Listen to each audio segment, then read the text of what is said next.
Levántese esta mañana escuchando esta entrevista traducida al español del Dr. Joe Dispenza y un poderoso mensaje de Louis Hay de su libro El poder está dentro de ti.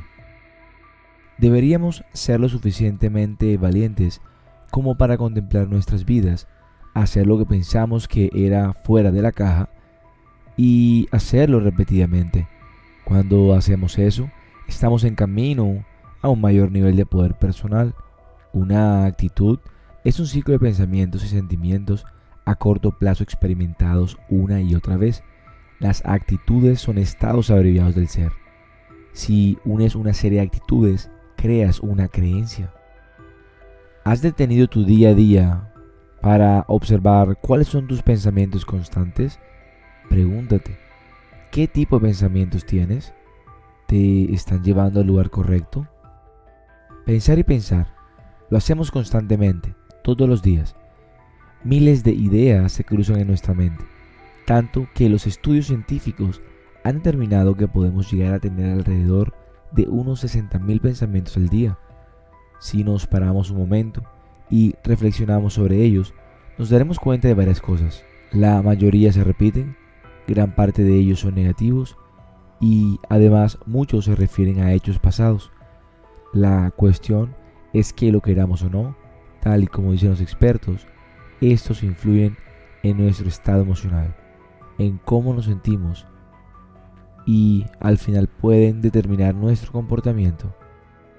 Los pensamientos se producen como consecuencia de numerosas conexiones neuronales que se manifiestan de forma no verbal, verbal o por medio de imágenes. Muchos de ellos están condicionados por lo que nos han enseñado, por nuestras propias vivencias, el ambiente cultural que nos rodea o el lugar en el que hemos crecido. Le pregunta el entrevistador, ¿las emociones crean los pensamientos? ¿O los pensamientos crean las emociones? Responde el Dr. Joe Dispenza. Así que piensen en esto. Algunas personas se levantan por la mañana. Su cerebro es un registro del pasado. Lo primero que hacen es pensar en sus problemas. Esos problemas son recuerdos que están grabados en el cerebro y que están conectados a ciertas personas, ciertos objetos, ciertas cosas en cierto momento y lugar. En el momento en que se levantan por la mañana y piensan en sus problemas, están pensando en el pasado. Si creen que sus pensamientos tienen algo que ver con su destino, pues ya están en su pasado. Cada uno de esos problemas, desde que los experimentamos, tiene una emoción asociada. Es que de repente empiezan a sentirse infelices. En el momento en que se sienten infelices, ahora el cuerpo está en el pasado, porque los pensamientos son el lenguaje del cerebro y los sentimientos son el lenguaje del cuerpo. Así que en el momento en que empiezan a sentir esos sentimientos, ahora su cuerpo está en el pasado.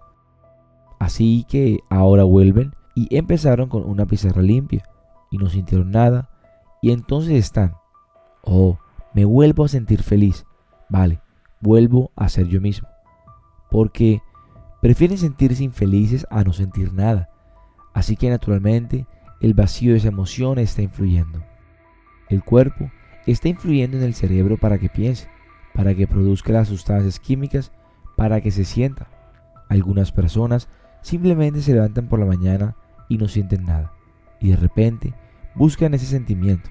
Algunas personas necesitan un pensamiento para hacerlo, otras simplemente sacan a relucir el sentimiento. Entonces se aferran a esa emoción, porque al menos eso es lo conocido. Así que algunas personas tienen emociones que influyen en los pensamientos. Algunas personas son más analíticas, tienen pensamientos que influyen en los sentimientos. Pero eso es un bucle, es ese ciclo de pensamiento y sentimiento. Le pregunta el entrevistador, ¿cuál es la fórmula que las personas podrían implementar en las mañanas o cuando sea para salir de eso rápidamente? Responde el Dr. Joe. Si realmente estás en el negocio del cambio o de crear tu vida, es una gran responsabilidad, ¿verdad? Quiero decir, dirigimos nuestro evento y le dije a la audiencia, bien, nadie te obligó a venir aquí. Ustedes vinieron aquí por su cuenta, tomaron el riesgo de venir aquí. Al venir aquí también aceptarás que tú creas tu realidad, que eres responsable de ti mismo y de tu vida. Así que si te pasa algo, no puedes culpar a nadie. Por ello, es tu responsabilidad cuidar de ti. Entonces, la pregunta fundamental es, y me lo pregunto todo el tiempo, ¿en qué momento dejo de creer que yo creo en mi vida?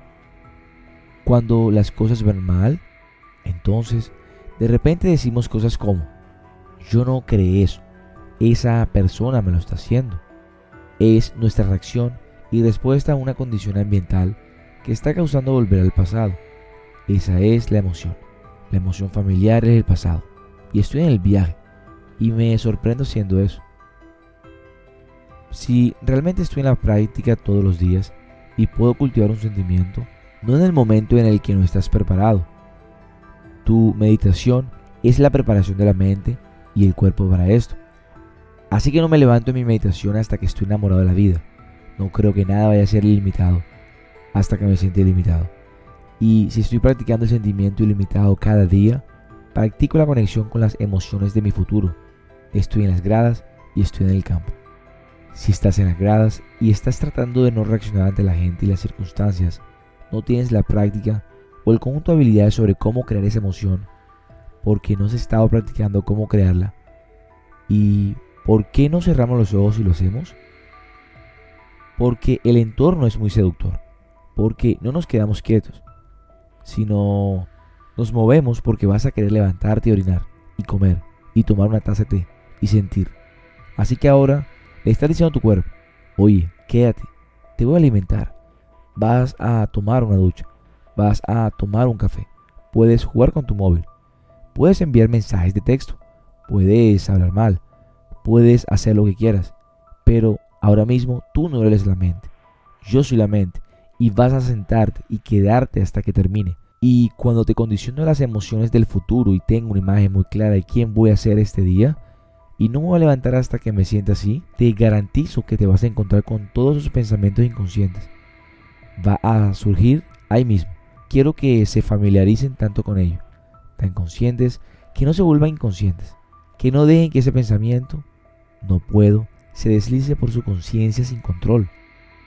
Han hecho el trabajo al principio del día, suprimen esos circuitos en el cerebro y las células nerviosas que ya no se disparan juntas, ya no se conectan. Están rompiendo la vieja personalidad y mientras dices a tu cuerpo, quiero levantarme, tengo que orinar, quiero tomar una taza, ves que tu cerebro quiere levantarse y dices, oye, ven aquí, vuelve a este momento presente. Cada vez que haces eso es una victoria. Estás ejecutando una voluntad. Eso es más grande que un programa inconsciente. Y la mayoría de la gente pierde su libre albedrío por un programa porque hacen lo mismo hoy que ayer. Su cuerpo está en piloto automático y los arrastra al mismo futuro habitualmente basado en lo que hicieron en el pasado. Así que ahora estás sentado allí y es un poco incómodo y quieres dejarlo. Debe traerlo de vuelta. Debes observar tu cuerpo y decir, no voy a regalar mi poder al pasado, o a esa persona, o a esa circunstancia de mi vida. Recuperas a tu cuerpo en este momento presente. Bajas los volúmenes de esa emoción. Eso es una victoria. Le dices al cuerpo que ya no es la mente, que tú eres la mente. Ahora bien, escucha a Louis Hay. Existe la ley de la gravedad, así como varias otras leyes físicas, cuyo funcionamiento no comprendo. Hay leyes espirituales, como la de causa y efecto. Lo que das, se te devuelve. También hay una ley de la mente. No sé cómo funciona. Del mismo modo que tampoco sé cómo funciona la electricidad. Solo sé que cuando acciona el interruptor, se enciende la luz. Yo creo que cuando tenemos una idea o cuando pronunciamos una palabra o una frase, de alguna manera salen de nosotros convertidas en una ley de la mente y nos vienen de vuelta convertidas en experiencias. Ahora estamos comenzando a aprender la correlación entre lo mental y lo físico. Estamos comenzando a entender cómo funciona la mente y que nuestros pensamientos son creativos. Los pensamientos pasan con mucha rapidez por nuestra mente, por lo cual es sumamente difícil darles forma. La boca, por su parte, es más lenta.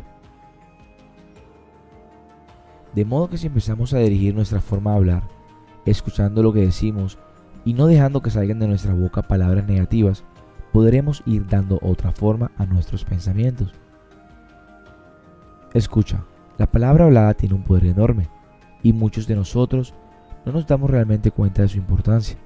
Consideremos las palabras como los cimientos de lo que creamos continuamente en nuestra vida. Todo el tiempo estamos utilizando las palabras. Sin embargo, a veces no pasan de ser un balbuceo, porque en realidad no pensamos lo que decimos ni cómo lo decimos. Prestamos muy poca atención a la elección de nuestras palabras. De hecho, la mayoría de nosotros suele hablar en términos negativos.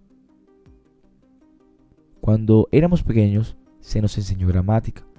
Nos enseñaron a seleccionar las palabras según las reglas gramaticales. Sin embargo, yo he comprobado que estas cambian constantemente y que lo que era impropio en una época es correcto en otra, y viceversa. Palabras que antes se consideraban vulgares e inaceptables, actualmente son de uso común, pero la gramática no toma en cuenta el significado de las palabras, ni la forma en que influyen en nuestra vida. En la escuela, a mí no se me enseñó que mi elección de palabras tuviera algo que ver con lo que iba a experimentar en mi vida. Nadie me enseñó que mis pensamientos eran creativos, ni que podían literalmente conformar mi vida. Nadie me dijo que lo que yo daba en forma de palabras volvería a mí en forma de experiencias. El objetivo de la regla de oro es enseñarnos una ley de vida muy elemental. Haz a los demás lo que deseas que te hagan a ti. Lo que damos se nos devuelve. Esto nunca tuvo por finalidad hacernos sentir culpables. Nadie jamás me dijo que yo era digna de amor o que merecía el bien, y nadie me enseñó que la vida estaba allí para apoyarme. Recuerdo que cuando era niña mis compañeros y yo solíamos insultarnos y decirnos cosas muy crueles e hirientes, y nos tratábamos mutuamente con desdén. Pero, ¿por qué hacíamos eso? ¿Dónde habíamos aprendido ese comportamiento? Veamos lo que se nos enseñaba. A muchos de nosotros, nuestros padres nos repetían una y otra vez que éramos estúpidos, bobos, perezosos e inútiles. Éramos una molestia y no valíamos lo suficiente. Más de algún pequeño escuchó a sus padres lamentarse y decir que ojalá no hubiera nacido.